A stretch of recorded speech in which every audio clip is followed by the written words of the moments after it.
Hi, friends. I am so excited that you are joining me this week for this topic.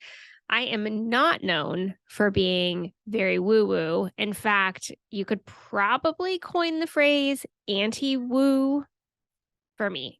I did not, for most of my adult life, believe in the law of attraction or manifesting or anything else that comes from that realm. You added in EFT tapping, meditating. Heck, I haven't even been able to make it through an entire yoga class my entire adult life because I can't stand sitting still with my thoughts. So this is going to come as a very big surprise for you that today, specifically, we're talking about the law of attraction. We're going to dabble into manifestation, and then we're going to talk about having a negative mindset and how you can kick that habit. And if you are hearing the background noise here, we have a very excited seagull that has been wanting to play. I tried to record this podcast last week, just in true transparency, and I talked for 40 minutes, and it was not the message I wanted to send. It was totally disconnected and all over the place. And I had to sit with why I was struggling so much to be able to communicate about a topic that has materially changed my life in the last 12 months. And as I sat with it and I sat with it, I thought maybe I'm just not equipped to talk about this. Maybe I need to have a guest come on and explain, which we will do at some point because I have been bitten by the bug and really have doubled down on all of these concepts. But what I came up with was that I'm still an infant in learning these techniques. And as it's so early stage, I had a really hard time getting my thoughts together and being cohesive and explaining exactly what the journey looked like. So here we are, a week later, and I have a much better understanding of what I want to share and how I want this conversation to go. So I'm excited that I waited and I listened to my human design authority and didn't do anything with that recording, although I have it for posterity's sake. And we're going to do this again. And I'm going to be much more specific and precise this time with how I'm telling you the story. So, unlike the last few podcasts where I lay out the outline for you, today we're going to start with a story. And in fact, most of this conversation will transpire through the course of a few stories. So, here we go. Buckle up. It's story time. It was the second year of my corporate career. I was under 25. I thought I was a badass. Maybe I was. There weren't many people under 25, women no less, who went to teeny tiny state schools that landed into a large, multinational, well-known retailer out of the gate. Anyway, just 2 years in, thought I was a badass. And I was in a team that I loved. We all got along. Everybody was older than I was. I wanted to be every single one of them for a different reason when I grew up. In fact, one of the people in that team, I was following in her footsteps. This was now, I think, the third job that I had that she had held previously. She was my role model. She had the career progression that I was looking for. And spoiler alert, she was also married, which, wasn't super common in most of my career settings. I respected them so very much. I trusted them implicitly. And then my manager left to go to IT, which was a promotion and really, really, really great. Really great. The team had grown a little bit. There were more people that had joined, all still older than me. The team dynamic hadn't changed at all. And when this management change happened, it was announced that they were bringing in somebody from the field, AKA store management, AKA had only worked inside of stores their whole career. And warning bells literally going off in my head. Now, I had only been in a corporate setting for 2 years, so I don't know what sort of chip on my shoulder I was carrying, thinking that we needed to be somebody from corporate, and this person who had worked inside of stores for like 30 years, no less, was going to be a problem. But I decided it was going to be a problem. And see, the role that I was in, I had a lot of access to people that knew people, and a lot of gossip came my way from people that I liked and respected, and they didn't have great things to say. And so before she ever joined, I had what I thought was a pretty good perspective on what I was going to get. Now, I also need to say here that I didn't expect to get this job. I had no expectation that I was going to get promoted. I knew that I was not ready for that role, nor did I want it. And so there weren't any hard feelings there. This wasn't one of those things where I felt like I got passed over. Not at all. It was much more unease around this happy family that was going to get disrupted, and this unknown entity that wasn't being sold really positively to me coming in. I had a lot of negative thoughts about this change. I created my own negative bias, and I thought about it on an infinite loop. And spoiler alert, I manifested what was to come. The thing is when you focus on something for long enough, specifically enough, it's all you can see until one day it becomes reality. And that's what happened here. So I went into fight or flight mode, and this also was not something I did intentionally. See, your brain is wired for stressful situations. Your brain's primary goal is to keep you away from danger and pain and suffering, and to find the easiest path to get to wherever is next. So when all of these warning bells started to go off that I had created internally without any evidence, I started to listen to them. And I wish I could say that I was wrong. Here's the thing. She came in, we weren't a good fit. There are people in your career that you are not going to mesh with. You're just not going to get along. You're going to come from different perspectives. You're going to have different priorities. Your worldview is going to be different, and yet you still have to work together. And we were basically oil and water. We did not mix at all. And everybody knew it. It was clear as day. And, looking back now, very unbiased, she was likely a little bit threatened also by me. I was well ingrained in the team. I was well respected. I very clearly knew what I was doing and had a lot of authority for how young I was, and didn't put up with anybody's BS, including hers. And that caused a problem because she came from 30 years of a situation where she was top dog and nobody did anything unless she said it was okay. And that wasn't how we worked in that department. And so it just was a bad fit from the beginning. And I wish I could say that I managed everything gracefully. I did not.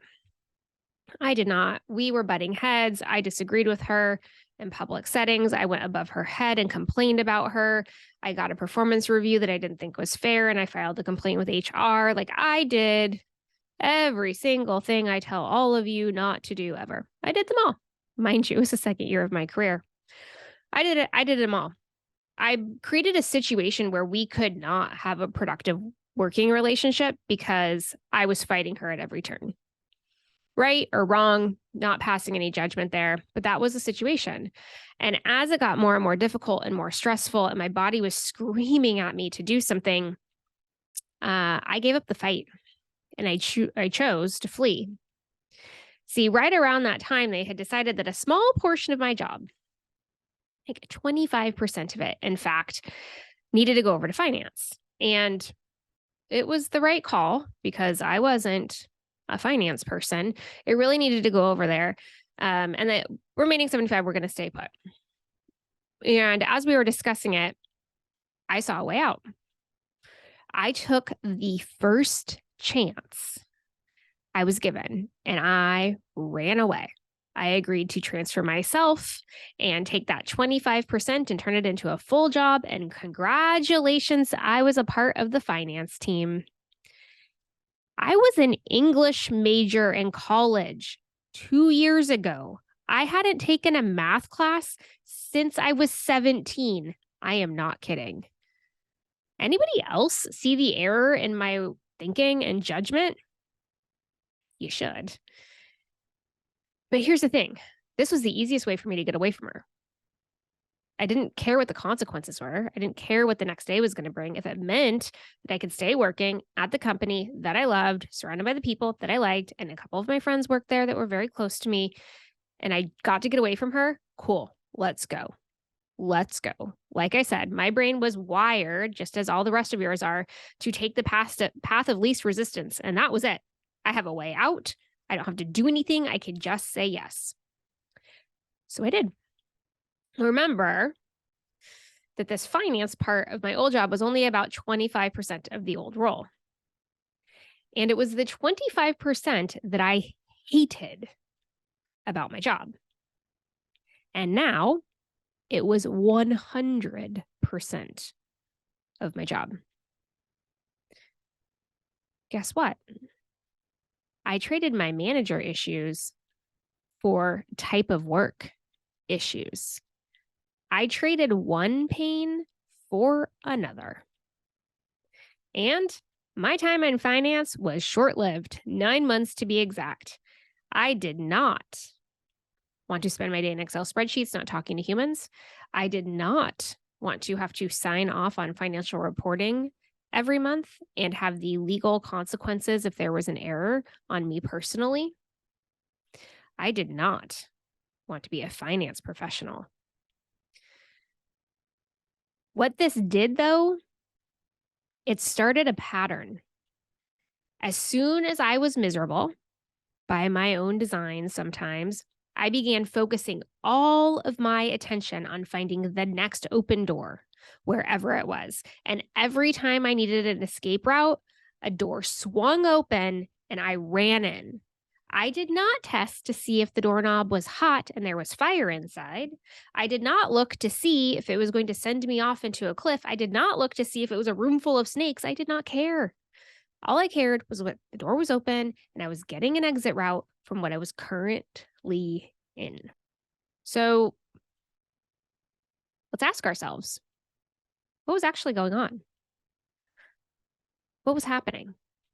Well, unbeknownst to me, I was manifesting, also known as attracting. Here's what I mean. Slowly, negative thoughts would set in. You aren't qualified. You're undervalued. They're going to demote you. They're going to pass you over for a promotion. They're going to lay you off. They're going to find out that you're pregnant and give you a job in the closet until you go. The more I thought these thoughts, the more the signs would come. So as I continued to think them, I would find more evidence out in the universe that those thoughts that I was having were actually true. And like the story we just talked through, I would eventually manifest the exact situation I was afraid of because it was all I thought about until I attracted it. I wish that I could tell you, friends, that I had identified this pattern early on and I corrected my behavior and things were glorious. but I can't. It was hard to spot because I was seeing career progression despite the pattern. I was kind of doing the impossible. I was going up that rung and I was jungle gymming my way into a career of my dreams. Today's language, I was creating a portfolio career. I had experience all over the place and all sorts of functions, doing all sorts of things with lots of visibility because I ran through any door that opened when the pain got too great. It wasn't on purpose. It was all about running from the environment that I had created. I would take a new role. I would be really optimistic. This is the best thing. This was exactly where I needed to be. And then, because it's life, something would happen. And then I would create a negative narrative around it. And I would go from thoughts to reality. So that negative narrative would start to come to life. And then I would sprint towards the next opportunity that was offered, whatever it was. And I did this over and over and over again for nearly 20 years, 15 of those years inside the same company. And you don't need me to tell you that this is now a habitual habit. It's impossible to spot because it's a part of my DNA. I began to tell the narrative that the reason I was so successful is because I said yes to every opportunity that came my way. I convinced myself that this was a differentiator, that I needed to be selling other professionals on always saying yes to an opportunity when it presents itself, because you'll learn something from it. And I stand by that. However, here's a caveat. Take all the opportunities, but make sure you're not running from something in the process. Because if you're running from something now, you're going to run from something again because you haven't solved the thing that you're running from. You're just delaying the pain. You're just moving away from the hard because your brain is telling you that's the easiest route to get away from the pain, to avoid something bad from happening. Underlying all of this behavior is brain chemistry. It's not like I sat down and intentionally said, I'm going to doomsday myself into the career of my dreams. That is not what happened at all. As we have evolved, we have to remember from which we came. And our brains are hardwired to identify danger, to avoid pain.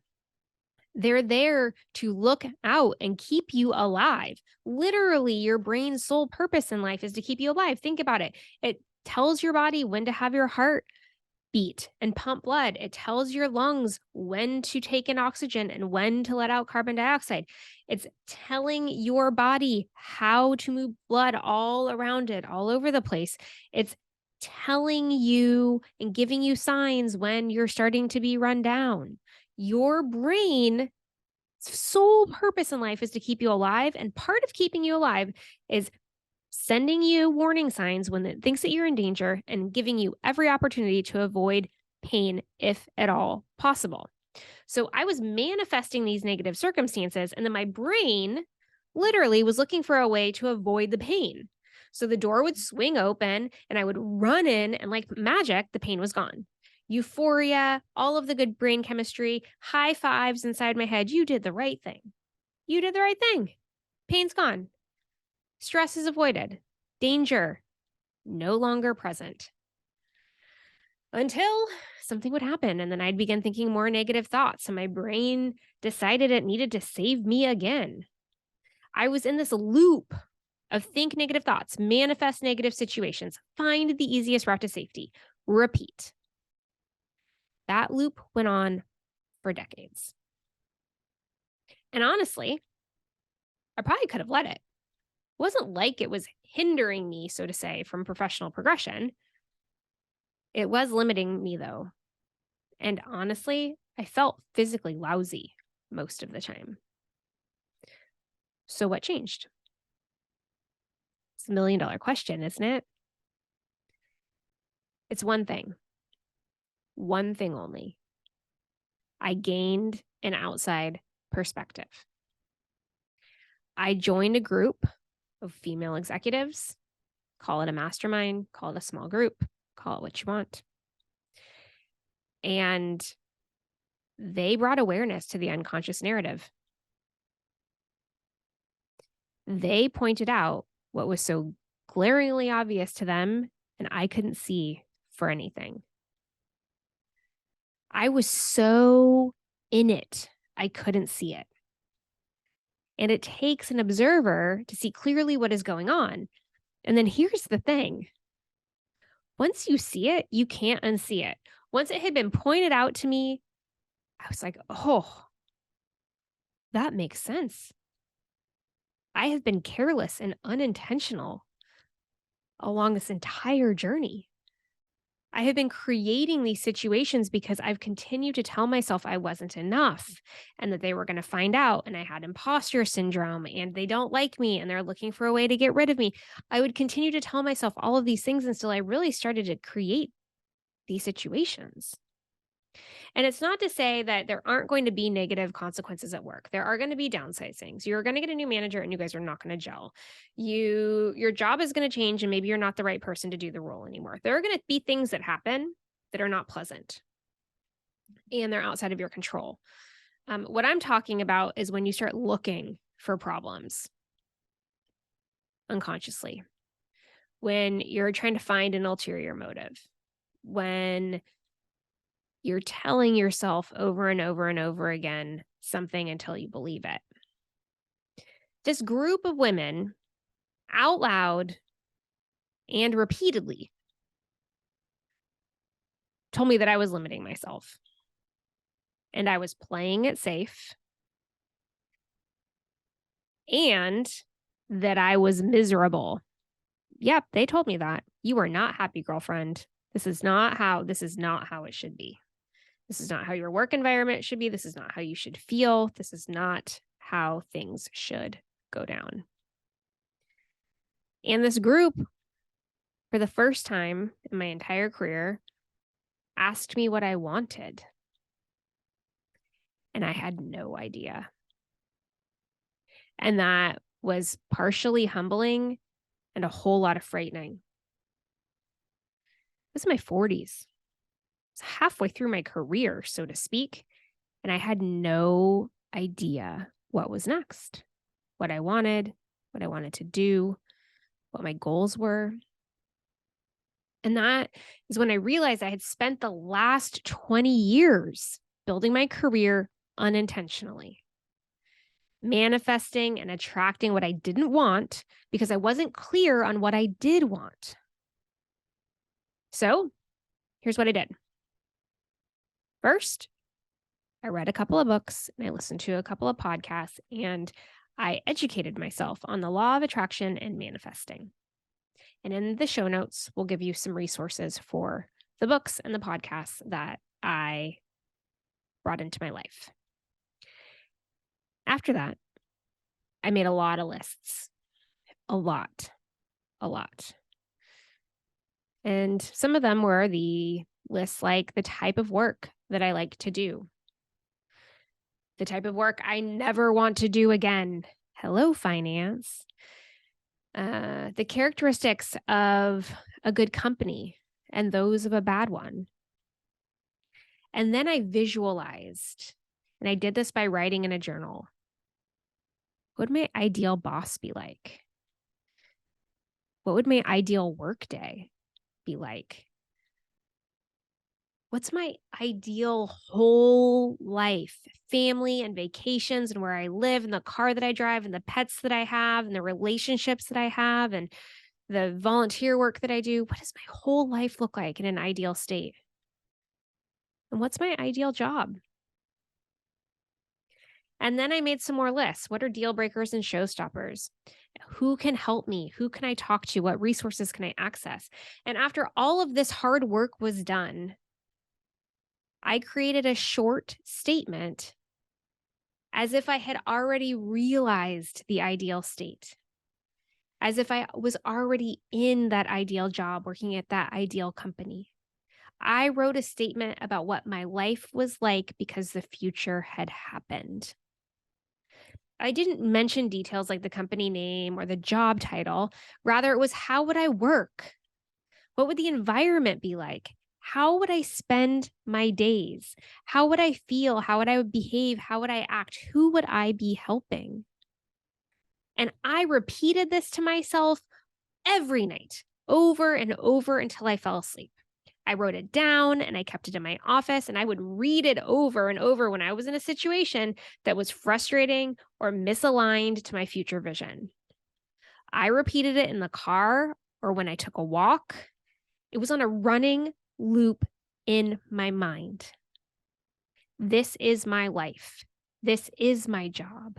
This is my ideal state, and I am living it. And eventually, and not that long after I started this work in April, and by September, that role came to me. The job came to me, and for the first time ever in my career, I intentionally looked for and found my next move. This was my very first intentional career move. All previous ones were because somebody recommended it, or I was escaping something, or it was a combination of the two together. And make no mistake, I manifested this job.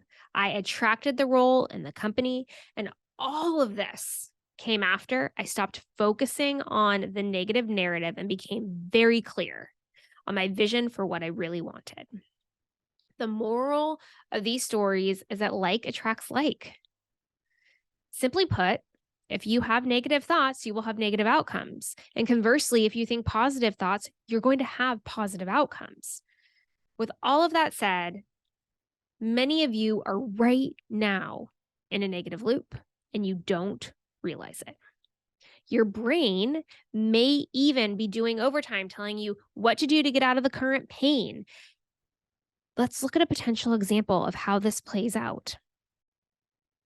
Let's say, hypothetically, you've been in your role for 2 years and you have a goal to get promoted. You've told your manager this, you've told your manager's managers this, you've told HR this, everybody knows. Everybody knows. And in that 2 years, you haven't seen any new job openings at the higher level that you're looking for inside of your company. And you have concluded it's really hard to get a promotion internally. And you start to feel defeated. And then you begin to tell yourself, it's not going to happen here. I'm not going to succeed. And your brain tells you, hey, if you go work somewhere else, you can make more money and get that promotion you wanted.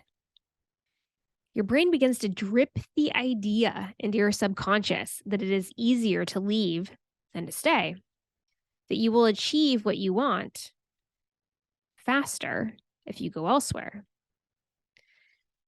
And honestly, that may not be true. You may not have real facts that provide evidence for that. And yet, as you tell yourself it over and over and over again, you believe it to be true. And then, because you believe it to be true, it becomes a constant loop in your mind. And then you begin to manifest other circumstances that are proof you should leave. And then you do. And here, you have begun the unconventional career journey. Here you have begun on your unintentional career journey.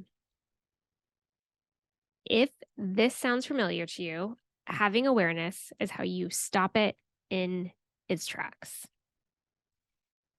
You must be aware that it is in our nature to seek out the negative. We're wired to find all of the bad things, and science continues to prove it over and over and over again. Here are just a few things that scientific studies have found. Humans remember traumatic experiences better than positive ones. Trauma just stays with us longer.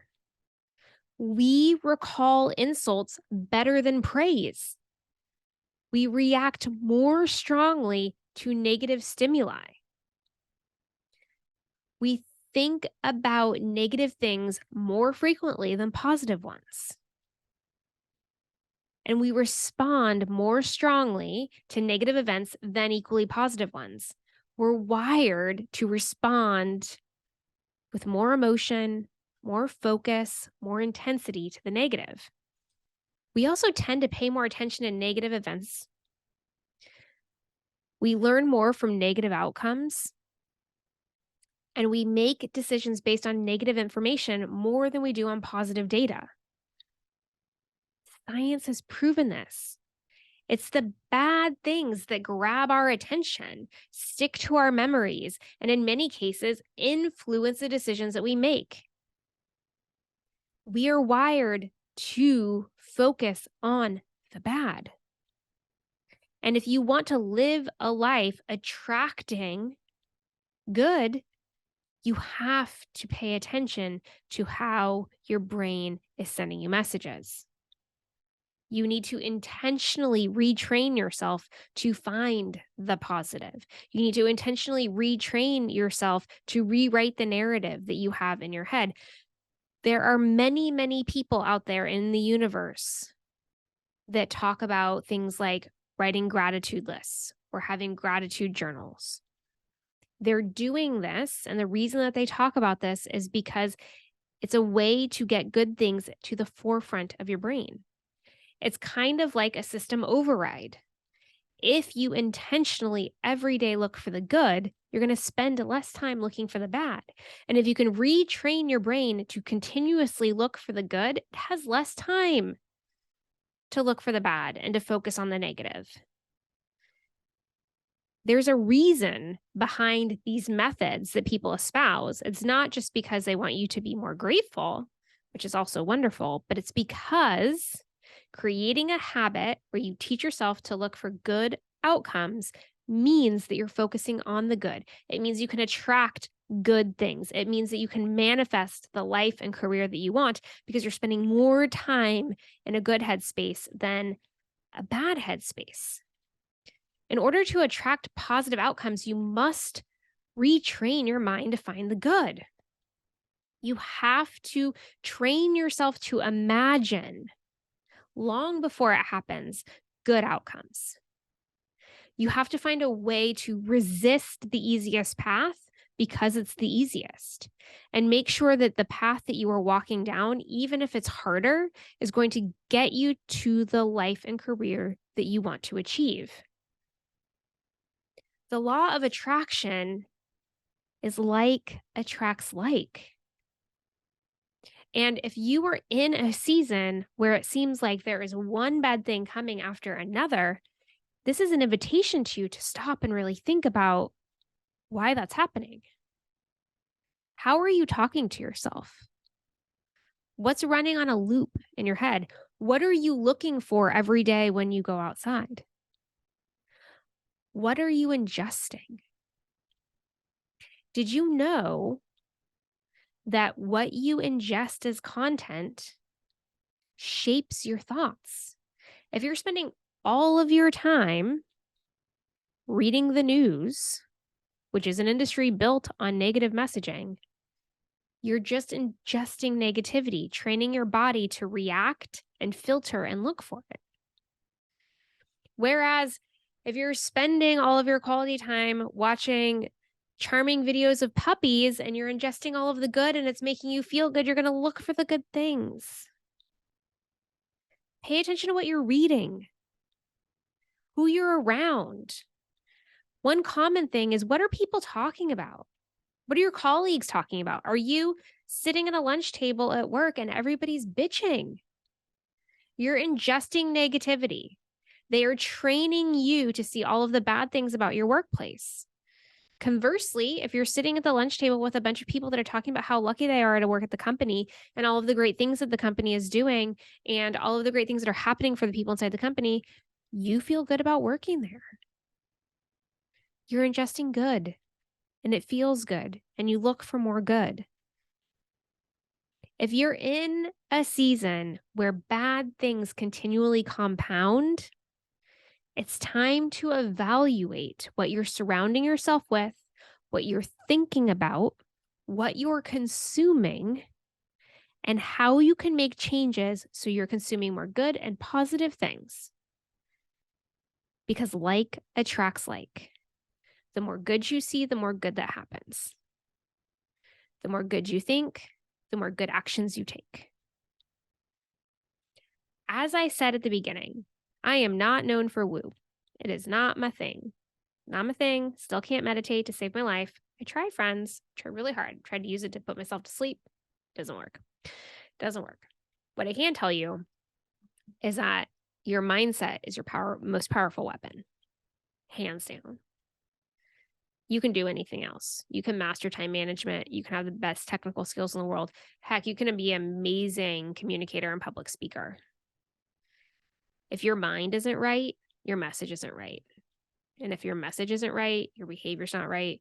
If your behavior's not right, your opportunities aren't right. If your opportunities aren't right, your life isn't right.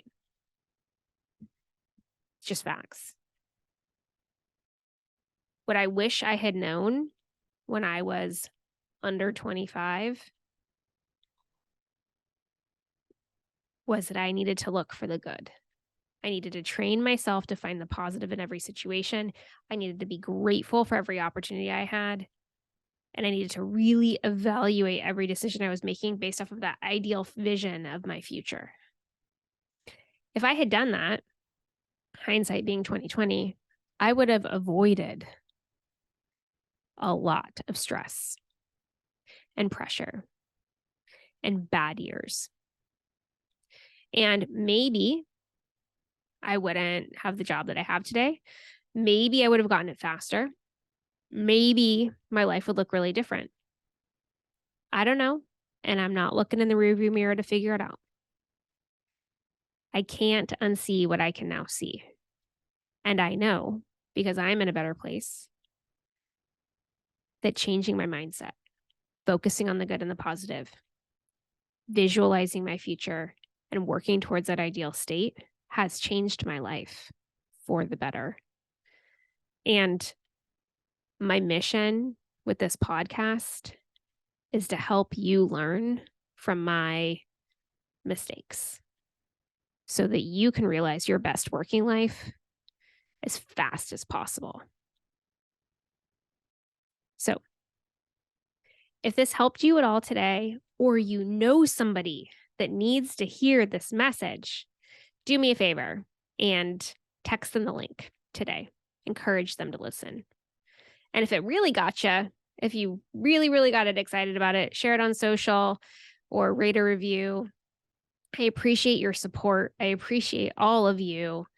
And we're here to talk about the things that nobody wants to talk about. We're here to change the paradigm of corporate America. And we're going to do that because all of you are wise and you are capable and you are strong. And I believe in you.